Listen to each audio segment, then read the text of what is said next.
అందరికీ నా విప్లవ జైభీములు.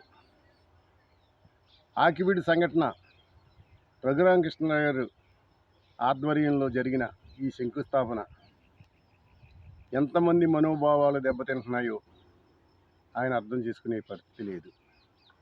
ఆయనకి అంగబలం, అర్థబలం, రాజకీయ బలం, మరి అన్నీ డిప్యూటీ స్పీకర్ అయి ఉండి పోలీస్ వ్యవస్థని మొత్తం తన పంతాలో పట్టింపుల కోసం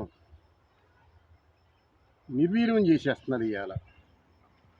మరి ఈ రోజున రామాలయం శంకుస్థాపన ఆకివీడు గ్రామంలో చేశారు. ఎంతమంది పోలీసులు మరి కాపలాగా ఉండి చేశారు. అక్కడ దళితులను ఎవరిని బయటికి రాకుండా పోలీసులు నిర్బంధంలో పెట్టేసి భయభ్రాంతులకు గురిచేసి సుమారు 20 సీసీ కెమెరాలో పెట్టి మీరు శంకుస్థాపన చేస్తున్నారంటే ఎవరి కోసం, ఎందుకోసం? పైగా రామాలయం ఆ పేటలోనే అంత కట్టాలని మీకు అంత పట్టుదల దేనికి? ఇంకా ఉన్న చోట్ల ఏమి లేవా రామాలయాలు? పాడైపోయిన రామాలయాలు లేవా?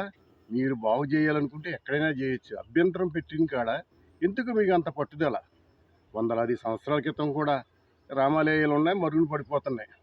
ఏది ఏమైనా మాత్రం ఈ రోజున చేసిన శంకుస్థాపన మీకు ఆనందంగానే ఉండొచ్చు, కానీ ప్రజలు మాత్రం చాలా మంది ఫీల్ అవుతున్నారు. మీ తెలుగుదేశం వాళ్ళు అవుతున్నారు, కూటమి వాళ్ళు అవుతున్నారు, స్థానికంగా ఉన్న కాపులు అవుతున్నారు, బీసీలు అవుతున్నారు, ఎస్సీలు కూడా అవుతున్నారన్న సంగతి కూడా తెలుసు.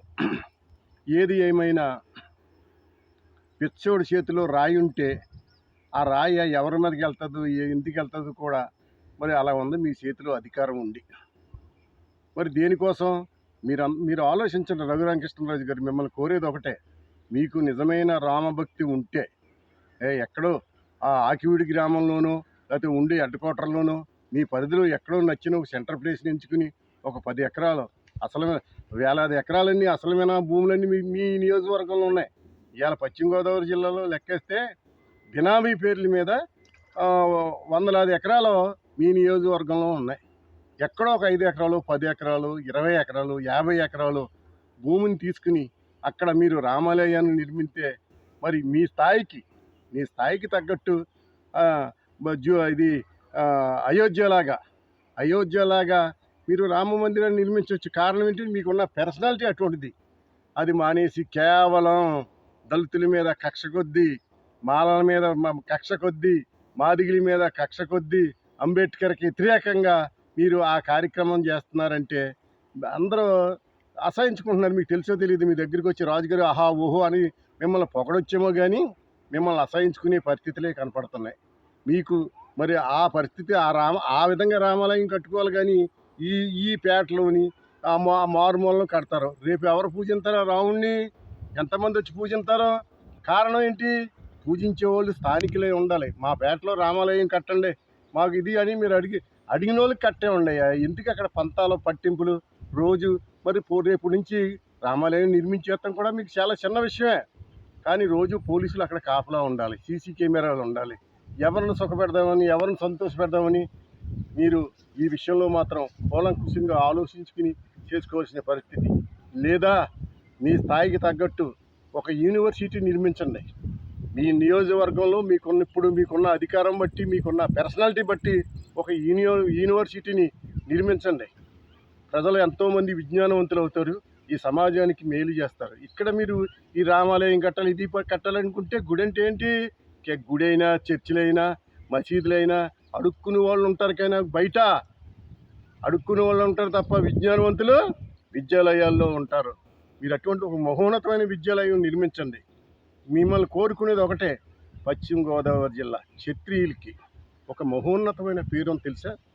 మన్యవీరుడు అల్లూరి సీతారామరాజు గిరిజనుల హక్కుల కోసం, వాళ్ళ ఆత్మగౌరవం కోసం బ్రిటిష్ వాళ్ళకి వ్యతిరేకంగా పోరాటం చేసిన మహానుభావుడు మన్యవీరుడు అల్లూరి సీతారామరాజు. ఆయన ఆత్మగౌరవం పోరాటం చేశాడు. అది దేశం నలుమూలలా చెప్పుకుంటున్నారు అల్లూరి సీతారామరాజుని. ప్రధానమంత్రి మోడీ గారు కూడా భీమవరంలో మరి మన్యవీరుడు అల్లూరి సీతారామరాజు విగ్రహం ఆవిష్కరణకి ప్రధానమంత్రి వచ్చి ఆవిష్కరించారు. మిమ్మల్ని కోరేది ఒకటే, ఆయన ఆత్మగౌరవం పోరాటం చేశాడు. మీరు ఇక్కడ ఆత్మ వంచిన పోరాటం చేస్తున్నారు. దళితుల మీద దళితులను అణిచేస్తున్నారు. గిరిజనుల కోసం ఆయన పోరాటం చేస్తే దళితులను అణిచేసే పరిస్థితులు ఇక్కడ కనపడుతున్నాయి. ఆత్మ వంచిన పోరాటాలు, ఈ ఆనందాలు, సునకానందాలు ఇట్లాంటివి కాదు మీరు చేయవలసింది. మీ రేంజ్కి, మీ స్థాయికి కట్టండి. విద్యాలయం కడతారు, లేకపోతే అయోధ్యలాగా ఒక రామ మందిరం నిర్మించారు, ఆ పనులు చేయండి తప్ప దళితులు వ్యతిరేకంగా చేసి క్రిస్టియన్స్ మీద వ్యతిరేకత కొద్దీ మరి అంబేద్కర్కి మరి గరగపూర్లో అంబేద్కర్ విగ్రహం ఆవిష్కరణ ఎంతకాలం అయింది నిర్మాణం జరిగి ఈ ఆటకి ఆవిష్కరించలేదు. మీరు అన్నిటికి వ్యతిరేకమే. మొన్నటిదాకా ఇల్లు పీకించేశారు, అసలు సంబంధం లేని ఇల్లుని కూడా పీకించేశారు. ఎందుకు మీకు ఆ ఆనందం? అందులో మరి శెట్టిబల్జీలు ఉన్నారు, తూర్పు కాపులు ఉన్నారు, గౌడాస్ ఉన్నారు, వెలమాస్ ఉన్నారు, అందరూ పాపం మాలమాదిగులు ఉన్నారు. అందరినీ ఏడిపించి మీరు ఏం సుఖపడదామని మీరు అటువంటి పరిస్థితుల్ని మరి ఉపసంహరించుకుంటే మీకు మంచిది, సమాజానికి మంచిదే. మరి మీకు పదవి ఇచ్చిన కూటమి నాయకులకు కానీ లేకపోతే మీకు వ్యతిరేకంగా ఉన్న ప్రతిపక్షంలో ఉన్నా కానీ ఎవరు హర్షించే పరిస్థితి మాత్రం కనపడతలేదు. అందుకోసం మిమ్మల్ని కోరేది ఒకటే, రఘురామకృష్ణరాజు గారు, మీరు చరిత్రలో ఒక మహోన్నతమైన స్థానం సంపాదించుకోవాలంటే మీ నియోజకవర్గంలో విద్యాలయం నిర్మించండి, యూనివర్సిటీలు నిర్మించండి, వైద్యశాలలు నిర్మించండి. హాస్పిటల్లో మీ నియోజకవర్గంలో పెద్ద హాస్పిటల్ ఎక్కడ లేదు, అటువంటి హాస్పిటల్ నిర్మించండి. పేద ప్రజలకి సేవ చేసే పరిస్థితులు మాత్రం మరి కావాలని మాత్రం కోరుకుంటూ, మీరు చేసే ఈ దుర్మార్గ చర్యని ఆంధ్రప్రదేశ్ దళిత మహాసభ, బీసీ కులాల మరి జేఏసీ వర్కింగ్ ప్రెసిడెంట్గా నేను చెప్తున్నాను. నా పేరు చింతపల్లి గురుప్రసాద్. మరి మీడియా మిత్రులందరికీ మరి నేను చెప్పే విషయాన్ని మాత్రం మీరు అందరికీ అర్థమవుతుందని మాత్రం కోరుకుంటూ, ఎస్సీ ఎస్టీ బీసీలే కాదు క్షత్రియులు కూడా వ్యతిరేకిస్తున్నారు.